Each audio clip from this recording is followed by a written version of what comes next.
Hello. You are tuning into the episode of TheWunderkindShow. Today's second topic, Brian Baldinger says the Ravens had the second best draft out of any team in the NFL. Look, guys, I've been very critical of EDC. I've been very critical of the Baltimore Ravens. And I've been critical of EDC and the Baltimore Ravens simply because of their mismanagement of a rookie MVP contract. That's why. And I've tried to be cognizant of things won't be perfect, but I operate from the mindset of I don't want to hear no more excuses. You've burnt up all of your excuse papers. But one thing I will say is that the defense did get much better from the draft. That's you can't even argue it, right? We're gonna have three safeties that are legit playmakers in Ardarius Washington, Malachi Starks, and you know that man. You know what I'm saying? Kyle Hamilton. So you have that, but I was like, that's because we have Ardarius. I'm like, look, I would love to get somebody else, but we know where we're weak, and we got to fix the trenches. And there's one player that I keep saying, and his first name is Mike, that absolutely I was so ecstatic that we got. What I'm going to do is I'm going to play Brian Baldinger breaking down who we got, what we got, and I'm going to contrast exactly, guys. So listen, and I keep saying this, and I think it was Lunch Break Hot Takes, Rodney, that said it first. You know, great player, bad pick. It's once again, we can't just keep over, and that's where I grade them. Like you have a two-time MVP, 3 all-time all-pro quarterback, you got to protect him. And you got to be able to get the opposing passer. Like, we couldn't do that. Hence why I graded them. That's a lie. No, they don't, because the offensive line be trash, right?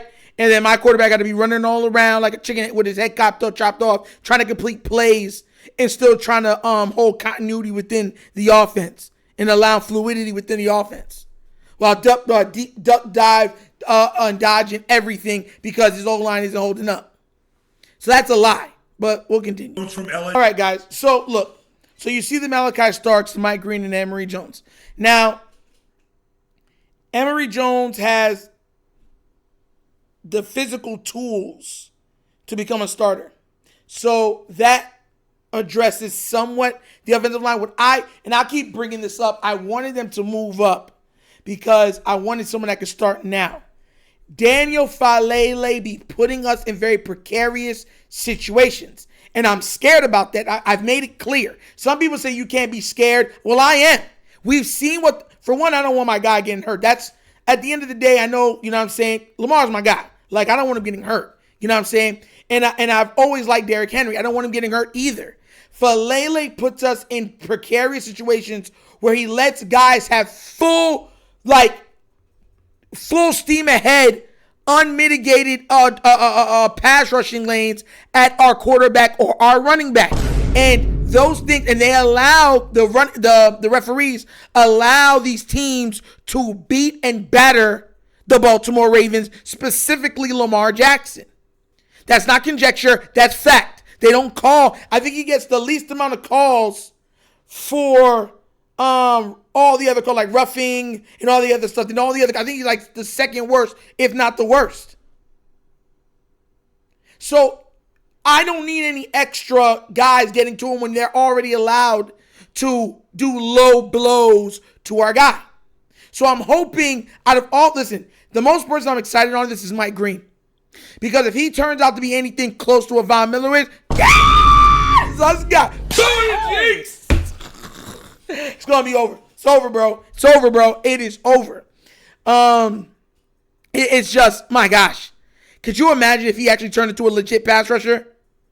Like remember when we had Dummerville or Suggs or even like a Von Miller? Oh, my gosh. Oh, my gosh. I'll praise God, bro. I'll be so happy. But that's what his things are. Malachi, I get it. Best, BPA, whatever. But the two I'm excited about to see is if Emory could get into that role quickly, outplay Falele, and then take over for him. And if Mike Green can turn into that, Mike Green is who I'm most excited about out of these three. Undoubtedly so. It's not even close. You know what I'm saying? Because once again, they didn't get nobody that I wanted. But these are the three that we'll be watching intently to see if they're all. We know Malachi is going to start. We know that. That's the first round pick. He's going to start. Mike Green, he's going to be in rotation. There is no way on God's green earth a Jabba should get any amount of reps over this man. At the minimum, he's starting right behind Owe. At the minimum. Oh, Jabba. Nah, bro. I don't want to hear nobody tell me nothing. He has not shown anything to me. Nothing. And I didn't like the pick on top of it, which I was berated by Raven fans for not liking the pick. Oh, he's supposed to be a first round pick. Oh, yes, he was. And then he only dropped because of the injury. And then he came back from an injury and he was never the same, or whatever else it is. And I'm like, you see? But everyone tells me, oh, Nitro, sometimes you're going to be wrong about those things. Yeah, I got me over here screaming, frustrated. But for real, that's who I'm looking at. Mike Green has such high upside. And if we get a defense that has legit, because remember, we still have Matabike. So you're going to have Matabike eating up two, because you can't guard him one-on-one. So he's going to be eating up two people. Then you have this guy can legit beat man-to-man. Oh, my gosh. Bro, at that point, the Super Bowl is ours. Super Bowl is ours. Barring injury, the Super Bowl is ours. Because then they're going to have to get the ball out quick. And we already got Wiggins, you know what I'm saying, who has been playing up to, hopefully he takes another step this year. But you already know Humphreys has been solid. And Hamilton's been our best defensive player, bar none. It's actually been him and Humphrey have been our best defensive players. Then Matabike. Then Roquan. But whatever. You know what I'm saying? But that's why, like I said, I gave the Ravens a B in my grade scale. And a lot of people didn't like that.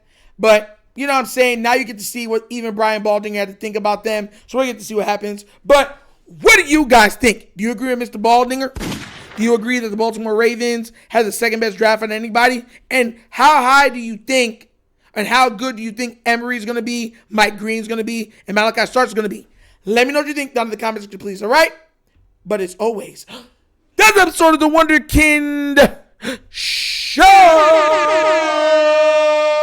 Thank you for watching. And now we get down, we have fun, and we laugh. But everything we talk about, we're doing what? Facts and truth. Please do remember, like, subscribe, hit that notification bell, leave a comment. You guys know I love the comments. And God, if you've never already done so, please remember to like and subscribe to the Wunderkind Morning Show, live Monday through Thursdays, 9:30 to 10:30 a.m. in the mornings. We talk all hot topics, and we have a lot of fun in there, and sports topics. And at the end of every show, we touch on a little bit of nostalgia from the 70s, 80s, 90s, early 2000s. So be there or be squared. Okay? Also, if you'd like to donate to this channel, help out with equipment and such stuff like that, bottom of the screen, QR codes to a Cash App. Cash App located in the description of every video that we do. Name of it is money sign, The Wunderkind Show. Super easy. But that's the episode of The Wunderkind Show. This show is not just signing off, and as always, you know my slogan. Peace. And I am out of here. Huh? Yerp! Finish him, Daddy.